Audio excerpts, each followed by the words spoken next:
Boa noite, irmãos. Que a graça e a paz do Senhor Jesus habitem ricamente os nossos corações. Irmãos, nós vamos estudar nesta noite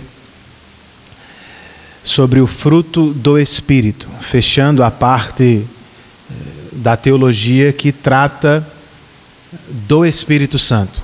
Eu acho que nós gastamos ao todo 8 aulas, 8 encontros com a doutrina do Espírito. Terminaremos hoje falando sobre o fruto e semana que vem, próxima quarta, nós vamos abrir um momento ou o espaço da teologia para tratar da doutrina da salvação. Passaremos aí algumas semanas, talvez mais de mês, discutindo mais detalhadamente sobre a salvação, a doutrina da redenção. Então hoje nós fechamos a doutrina do Espírito com o fruto do Espírito. E aí, para esboçar, preparar essa aula, eu usei o texto do Dr. R.C. Sproul, que a gente tem indicado para vocês, e desde o início do ano a gente disse que esse era o texto base, ou o texto que nós usaríamos, seguiríamos ao menos o esboço dele. Ele é curto, irmãos, os capítulos são curtos, mas muito bom. E eu usei esse texto, principalmente para pensar em como iniciar a aula de hoje. E eu voltei ao texto que eu escrevi anos atrás sobre Gálatas. Eu não sei se todos vocês se lembram, mas Gálatas foi objeto de exposição aqui durante quase 6 meses. E para tratar do fruto do Espírito, eu precisava estudar o texto de Gálatas 5, e eu voltei ao texto. Para minha surpresa, eu me deparei com um capítulo que eu não escrevi no livro. O capítulo que trata do fruto do Espírito Santo, muito bem comentado, diga-se de passagem, não foi meu. Foi do nosso irmão Tiago Souza, missionário e plantador da igreja em Joinville.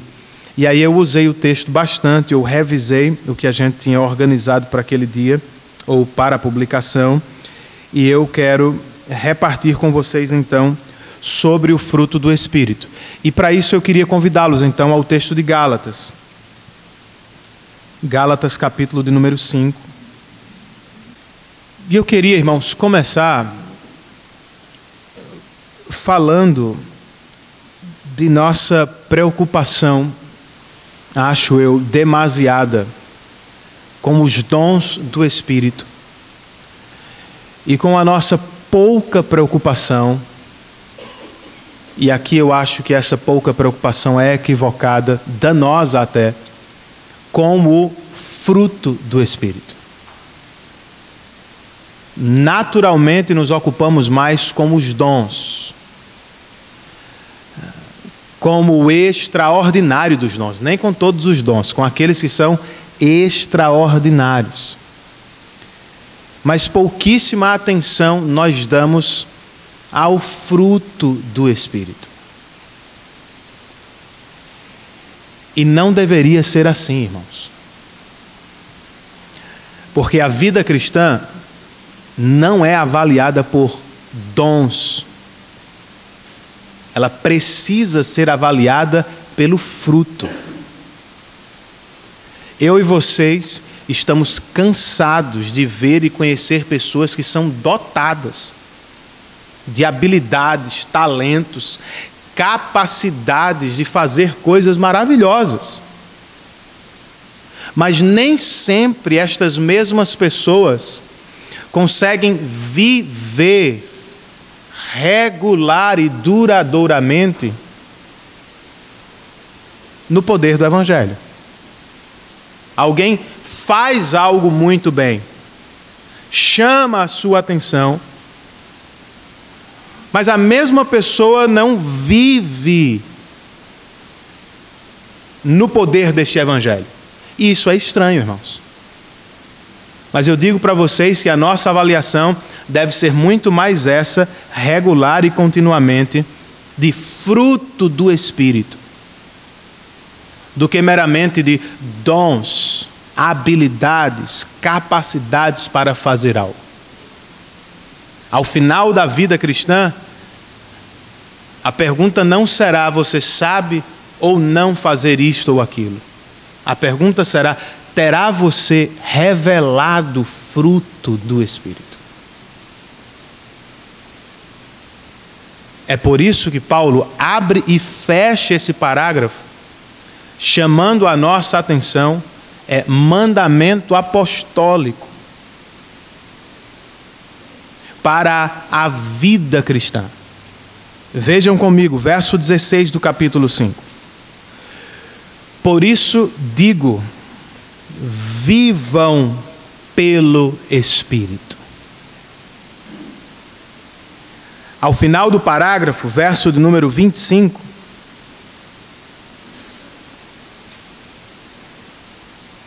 ele acrescenta: se vivemos pelo Espírito, andemos também pelo Espírito. Não apenas faça, não só realize pontualmente, uma vez por semana. Não é desempenhe. Paulo está dizendo: andem, vivam. A ideia de movimentação contínua, regular.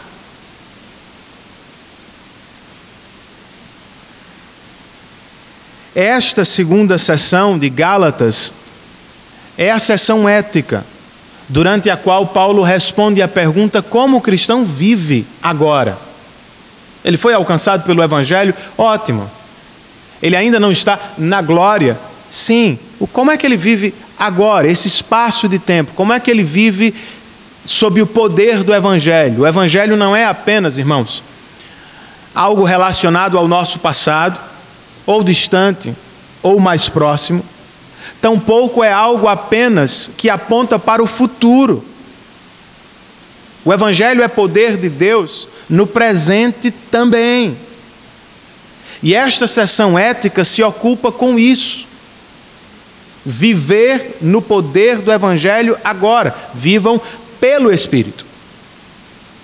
Para tanto, o apóstolo nos diz, antes de mais nada, que há uma luta. Verso de número 17.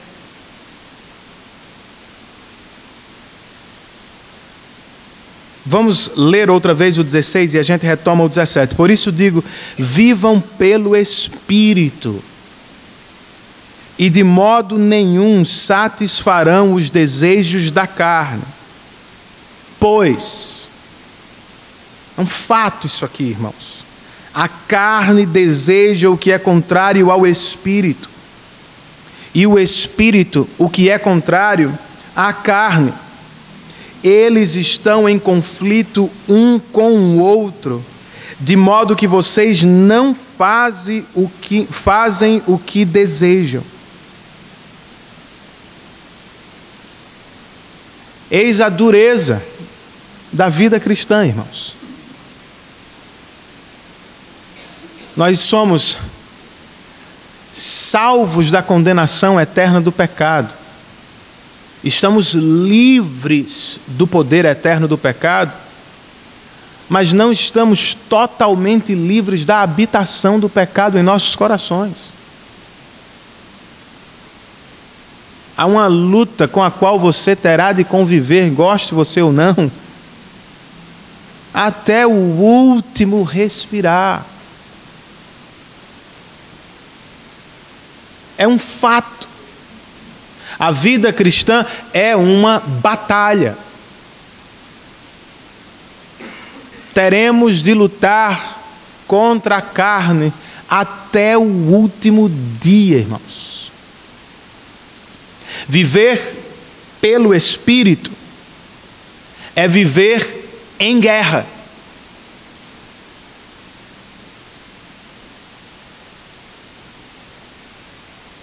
É contra-atacar a carne que ainda habita em nós. Pois eis o fato. você não consegue deixar de amar o pecado plenamente.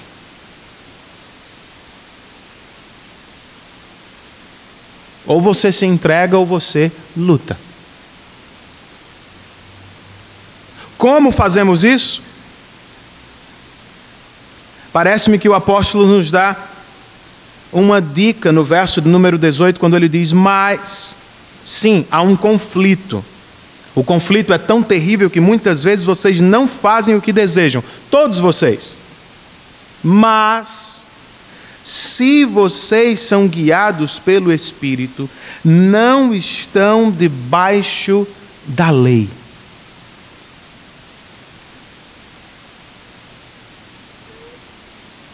Se vocês são guiados pelo Espírito, vocês estão livres da condenação da lei. E se vocês estão livres da condenação da lei, é por causa do Evangelho. Então empreendam esforços, empreguem todas as armas disponíveis contra a carne, mas não o façam na força do braço. Façam-no no poder do Evangelho.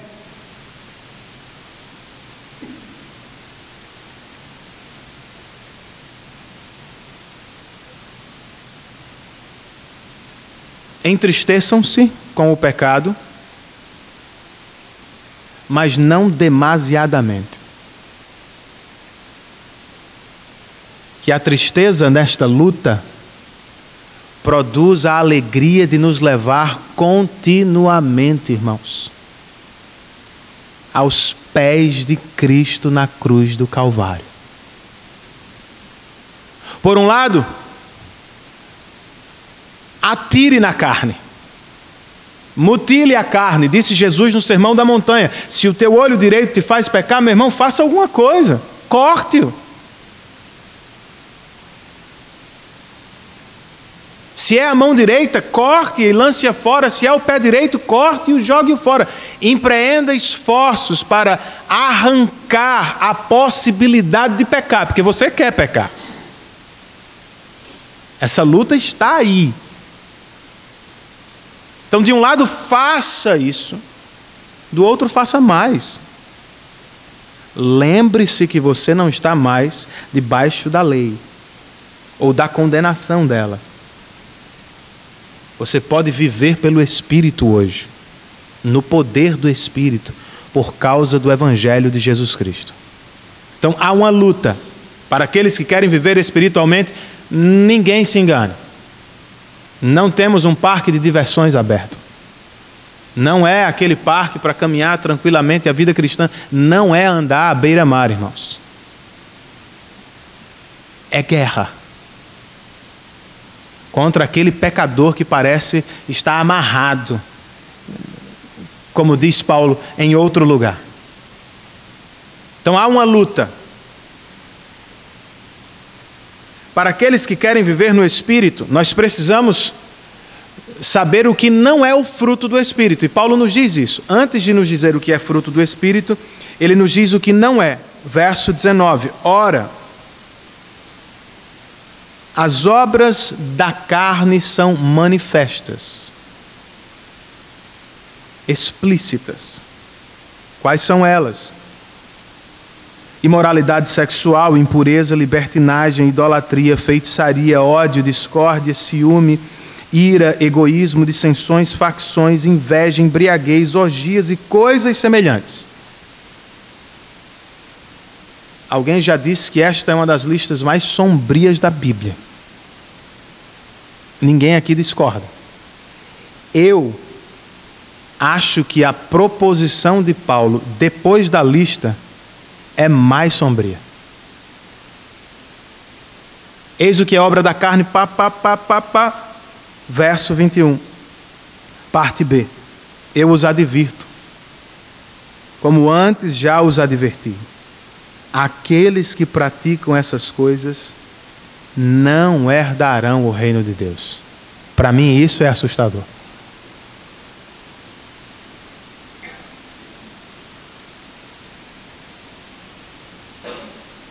Eis a lista sombria da obra da carne. Para aqueles que vivem na prática desta lista, a certeza é: eles não herdarão o reino de Deus.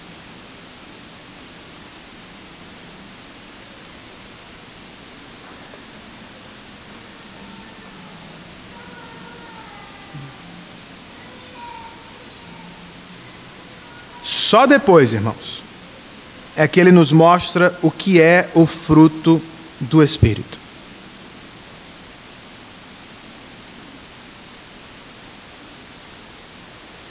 As obras da carne são o que nós acabamos de ler. Mas, verso 22, o fruto do Espírito é. Antes de ler o que Tiago Souza escreveu no texto de Gálatas, eu acho que o que ele fez está muito bom e eu queria repartir com vocês, lendo mesmo. Eu queria fazer só uma observação. Percebam a linguagem do apóstolo. Fruto do Espírito. Antes ele nos disse obras da carne. As nossas obras, o que nós fazemos, o que nós realizamos, o que nós produzimos, o que o nosso coração pecaminoso gosta de fazer. Aqui é, mas o fruto do Espírito.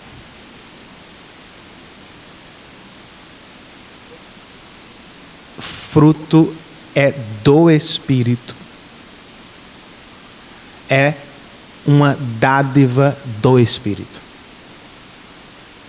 Não é uma fabricação sua, meu irmão. Nem é uma produção minha.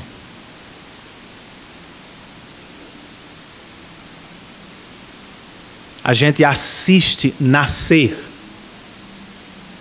mas a gente não tem como forçar.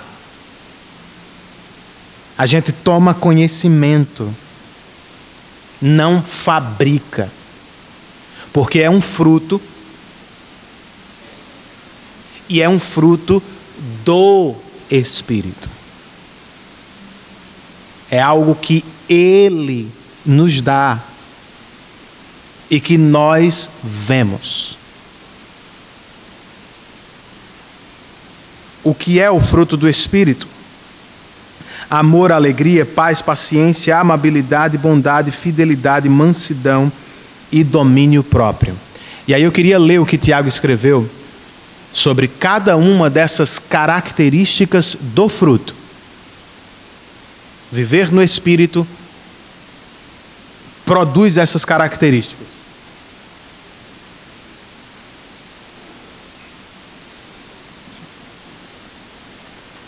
Tiago Souza escreveu o seguinte: de acordo com o Dr. Sproul, o amor bíblico é transcendental primeiro. Ou seja, o amor nasce e vem de Deus. Ele alcança o nosso coração e nos transforma. Invade a nossa vida e nos reestrutura. Encanta os nossos olhos e aquece o coração. Eis uma prova de que fomos alcançados, a realidade desse amor em nossas vidas. Outra virtude, alegria, ele escreve sobre ela, é o regozijo espontâneo provocado pelo amor. Na verdade, alguns dizem ainda que a alegria é o amor na versão que jubila, que canta. Uma terceira dádiva, a paz. Paz é o fruto que pacifica. Tem a ver com o estado tranquilo de alma, mediante a convicção da salvação. Estamos em paz com Deus. É a tranquilidade que surge a partir da reconciliação com Deus, de uma sensação de ter recebido o favor divino. A virtude da paz, quando vivida no contexto social, também pacifica as tensões entre aqueles que por algum motivo estão divididos. Essa é a tríade paulina, ele acrescenta: amor, alegria e paz, que trata especificamente do relacionamento com Deus. E é o alicerce para as outras virtudes que seguem. Paciência. expressa a ideia de uma contínua perseverança em meio às dificuldades, amabilidade ou benignidade. Na primeira referência ao amor, Paulo relacionou com Deus. Aqui temos o amor na prática com o ser humano. A amabilidade é a graça que permeia a natureza, suavizando tudo que seria áspero e austero sem o Evangelho. Bondade.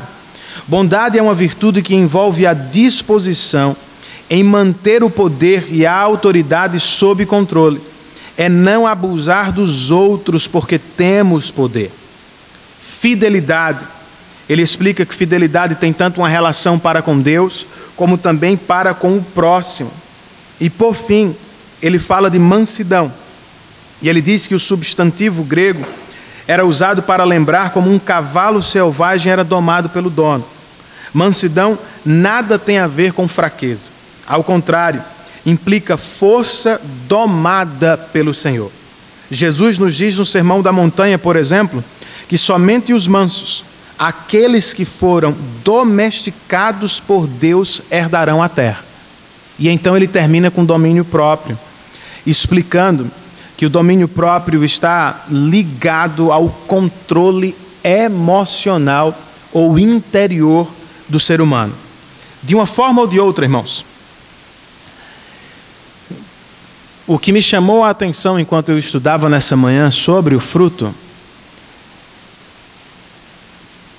é que, inevitavelmente, se o temos, nos tornamos pessoas melhores.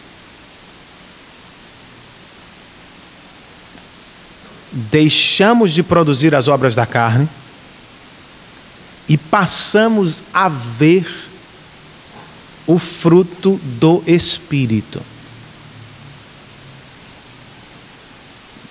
Sempre? Obviamente que não, né? Você vai revelar uma característica mais do que outra. E talvez terá mais intensidade agora do que teve antes. Mas o fato é, irmãos, se não estamos crescendo, ou se somos as mesmas pessoas de sempre, mesmo que sejamos muito dotados, nós temos um problema.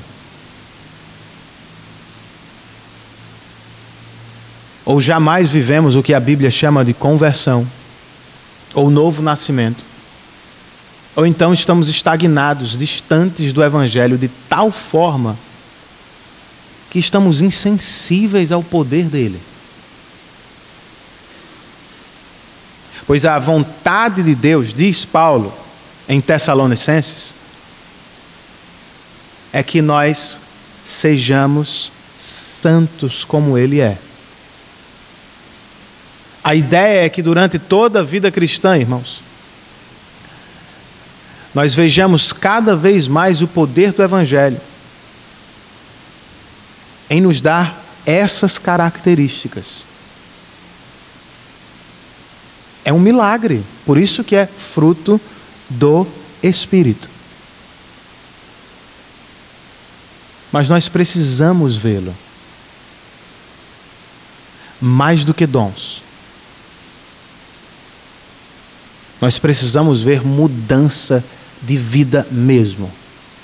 Eu que era de uma forma não sou mais. Eu que me pegava tão impaciente e agora tenho paciência. Eu que não tinha domínio próprio algum com as palavras, com as emoções, hoje me vejo mais tranquilo. Por quê? Você tomou que remédio? Pode até ser que tenha alguma ajuda. O poder do Evangelho, irmãos.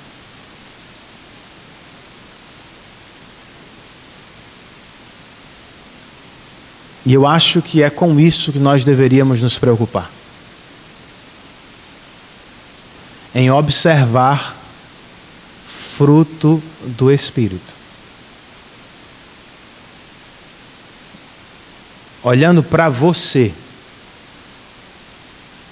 o que você enxerga? de quando começou a ouvir o Evangelho para hoje? Em que você cresceu, em que não cresceu? Você cresceu?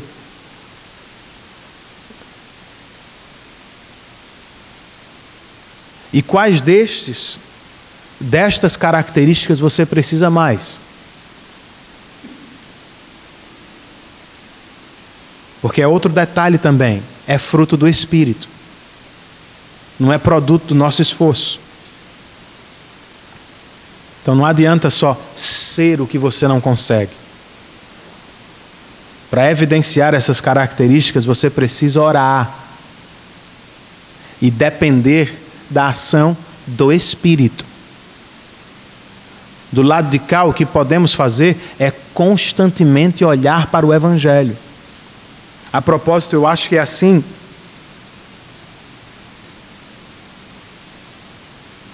que Paulo termina no verso 24, quando ele diz assim: os que pertencem a Cristo crucificaram a carne, com as suas paixões e os seus desejos. Eu acho que ele está dizendo o seguinte também: não já crucificaram? Deixem a carne lá, morta na cruz.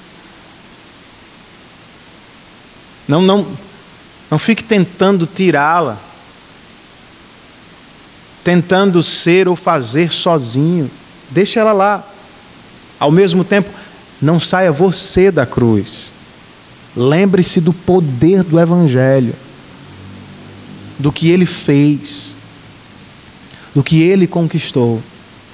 E à medida que a gente vai ouvindo, irmãos, cantando, lendo, compartilhando o Evangelho, mais nós temos poder do alto para viver pelo Espírito, vendo o fruto, evidenciando as características dele.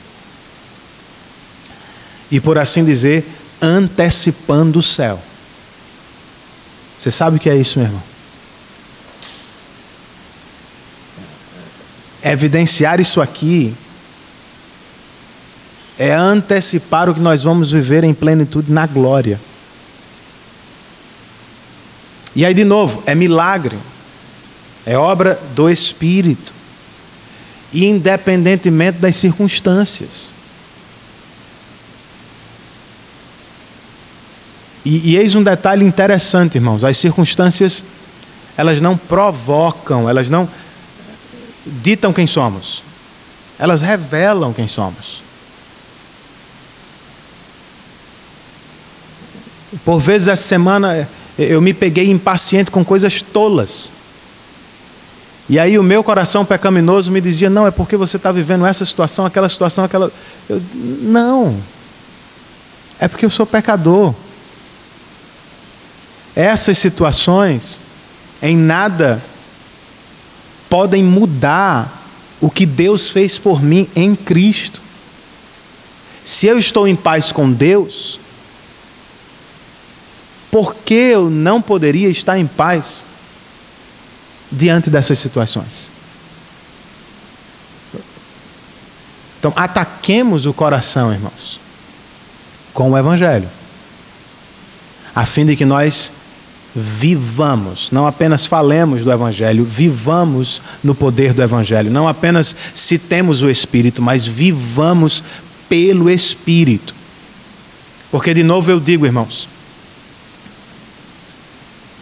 ao final e durante a carreira cristã, a nossa vida é avaliada pelo tanto de fruto que exibimos, revelamos, e não pelo tanto de dons que dizemos ter. E cada vez mais eu me convenço disso, irmãos.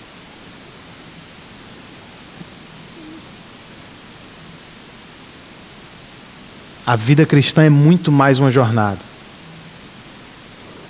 do que um momento, do que o que eu faço uma vez por semana.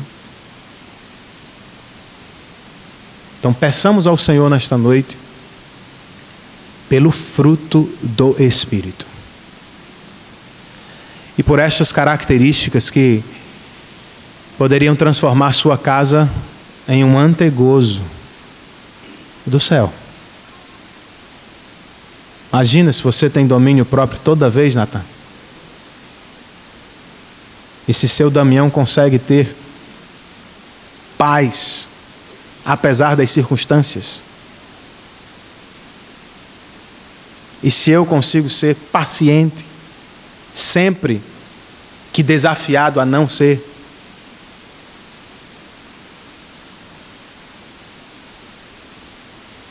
Que o Senhor tenha misericórdia de nós, irmãos. E que de novo Ele produza o que nós não podemos produzir.